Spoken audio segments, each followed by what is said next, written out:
Atenção! Começa agora uma teleaula de artes plásticas do ensino médio. Você vai assistir a teleaula de número 5. Bons estudos!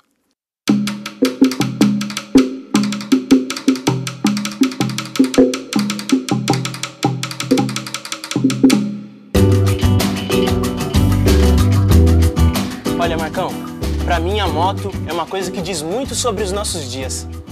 Já pensou se fosse na Idade Média? Ia ser o cavalo. Já pensou que zoeira a gente fazendo entrega a cavalo, meu? Você já parou pra pensar como a paisagem ao redor, a cidade em que você mora, a memória, os objetos, enfim, como quase tudo isso, de uma certa maneira, ajuda a contar a história das nossas vidas e do nosso mundo? Então, quer dizer que esse gibi que eu estou lendo tem a ver com a história dos nossos dias? Não é uma ideia interessante? Parece. Tá a fim de saber sobre a arte e o tempo? Então vamos nessa. A história da arte é a história das sociedades. Nesta teleaula, vamos ver que a arte é um meio de conhecimento de outras épocas e lugares. Vamos aprender que o contexto influencia e é influenciado pela criação artística.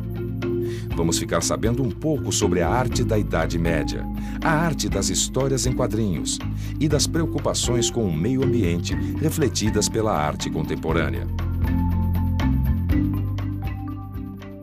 Olá, por favor. Você acha que vestida assim, desse jeito, eu sou uma legítima representante do século XXI? Claro que não, de jeito nenhum, isso aí é muito antigo. Por que não? Não, eu não acho. Não, não parece. Os trajes não são adequados à época de hoje. Não, hoje em dia, com tantos estilos diferentes, por que não? A gente por causa da moda, né? Eu acho que tá um pouco no passado, entendeu? Está para o século XVIII e XVII. Século XV, século XVI... acho que do século XXI não. Um momentinho só. Alô? Eu não posso atender agora, eu tô trabalhando. Você acha que ele está mais próximo da nossa realidade? Sim, está com o aparelho celular, século XXI. Eu acho que agora ele tá com o nosso perfil do tempo atual. Um pouco mais moderno, né? O celular, diferente da roupa. Considero que todo acessório, roupa, com certeza pode representar uma época, uma cidade ou qualquer outro lugar.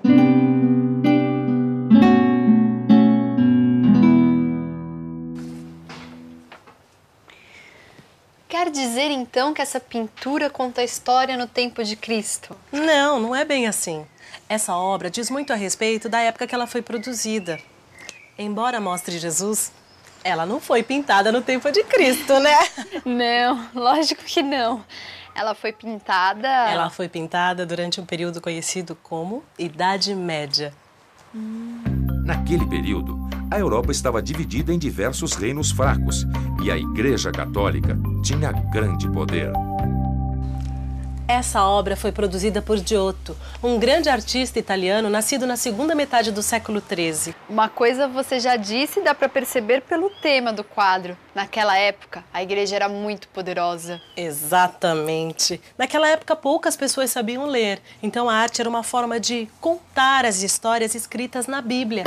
A arte é um meio bastante eficaz para se conhecer o contexto e, sobretudo, o momento histórico, no sentido do registro histórico do tempo, do entorno em que esse artista vive e, sobretudo, o aspecto crítico, né, que é o papel, o principal papel da arte é o de ser crítica, porque quando se fala em crítica se fala, evidentemente, no registro que reconhece o tempo histórico em que ela foi produzida e o entorno que cerca o artista.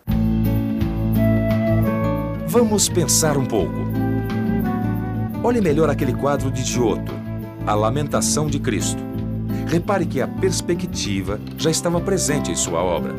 Temos uma noção de profundidade, mas isso é obtido de forma intuitiva, através da variação de tamanho e posição das figuras, bem diferente da perspectiva científica do Renascimento. Mesmo assim, a obra de Giotto representa um avanço na arte medieval. Essa noção de profundidade não existia nas obras desse período. Outra novidade é a representação natural da figura humana e da natureza. Repare na expressão de dor dos rostos. Antes de Giotto, havia modelos iguais para os rostos e as árvores, que eram simplesmente repetidos nas obras. Puxa vida, que bonito esses desenhos! Essa é outra grande inovação na comunicação criada durante a Idade Média, as iluminuras. As iluminuras eram ilustrações coloridas feitas em textos escritos à mão. Como as pinturas e os vitrais, as iluminuras eram uma forma de educar e passar informações através das imagens, uma vez que a maioria da população não sabia ler. Bom, se eu entendi bem a teleaula, estas iluminuras devem estar cheias de informação sobre o que estava acontecendo naquela época, certo? Certíssimo! Essa iluminura ilustrava um calendário e os festejos anuais da primavera. Foi feita na fase final da Idade Média, e nela pode-se perceber o enfraquecimento do poder da Igreja. Sabe por quê? Porque não se trata de um tema religioso. Isso! Perfeito. É através da arte que nós conhecemos povos, costumes, etnias, religiões. A arte tem essa grandiosidade, né? Ela é sempre a grande referência para qualquer ser humano. Você compraria um jornal ou uma revista sem imagens? Não compraria. Acho que não, porque a imagem fala. Sem imagem, eu acho que não ia ter como explicar o que aconteceu na vida passada. Uma imagem bem colocada, ela pode dizer muitas coisas. Pela imagem que eu vou procurar se me interessa ou não ler. Não é interessante perceber que no mundo onde a palavra escrita é tão importante, as imagens sejam fundamentais para contar as histórias, passar as informações? Todas essas imagens são um prato cheio, não só para uma iluminura, mas para uma boa história em quadrinhos. E o contrário? Como seria uma iluminura com os temas dos nossos dias? Tem que ter prédio, agitação, trânsito, poluição, violência. Muita tecnologia também. Tem que ter também esse lance de preservação do meio ambiente. É verdade. Esse talvez seja o tema mais importante dos nossos tempos. Como viver de forma harmoniosa com a natureza. Já pensou como ia ficar essa iluminura? Quanta diferença! Que legal é olhar essas obras sabendo disso tudo. A arte pode mesmo nos ajudar a entender a história do mundo em todos os tempos. Olha, a arte contemporânea deve se debruçar mais sobre o programa ambiental, né? É um tema hoje bastante presente no cotidiano de todos nós, né? E acho que aí tem, sim, a arte um grande papel, que é o não apenas conscientizar, mas de engajamento mesmo pela preservação do planeta. O polonês naturalizado brasileiro, Franz Kleiberg, vive numa casa ateliê na copa de uma árvore no sul da Bahia. Uma proposta totalmente coerente com a sua vida, com a sua arte e com os nossos tempos. Há 50 anos, a obra desse artista gira em torno do seu interesse pela natureza, da sua preocupação em expressar o afastamento do homem da natureza e a crescente devastação do meio ambiente. Muitas vezes, troncos e raízes de árvores vítimas de queimada são a matéria-prima de suas obras. Até bem pouco tempo, esse era um assunto que gerava pouco interesse. Hoje, está na pauta dos grandes líderes mundiais e na cabeça de qualquer pessoa de bom senso. E, é claro, de artistas sintonizados com o nosso tempo.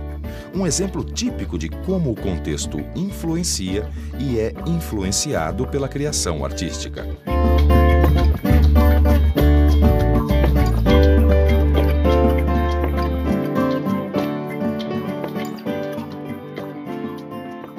O nosso dia a dia é esse aqui, ó. Trânsito e agitação. Para representar o nosso trabalho, os quadrinhos seriam, sem dúvida, uma forma de expressão bastante adequada. Tudo a ver com a nossa vida agitada. Os quadrinhos, as charges e os cartoons são grandes destaques dos meios de comunicação e dizem muito a respeito do mundo em que vivemos. Eles podem ser, ao mesmo tempo, diversão, conhecimento histórico, crônica contemporânea e crítica social. E como seria se, para expressar os dias de hoje, a gente usasse uma forma de expressão lá da Idade Média? Você já ouviu falar em vitral? Muito utilizados nas igrejas medievais, os vitrais inicialmente eram feitos com vidros coloridos. Com o tempo, a técnica evoluiu e eles passaram a ser de vidro pintado. Até hoje, os vitrais enfeitam e contam histórias religiosas nas igrejas, com a vantagem de dar ao ambiente uma iluminação especial a partir da luz natural. Espalhadas pelo Brasil, as feiras populares são festival de cores e criatividade. Nas festas populares, é possível perceber muitos elementos medievais, tanto na motivação religiosa, como nos figurinos dos reis e rainhas, que quase sempre têm presença garantida nessas manifestações.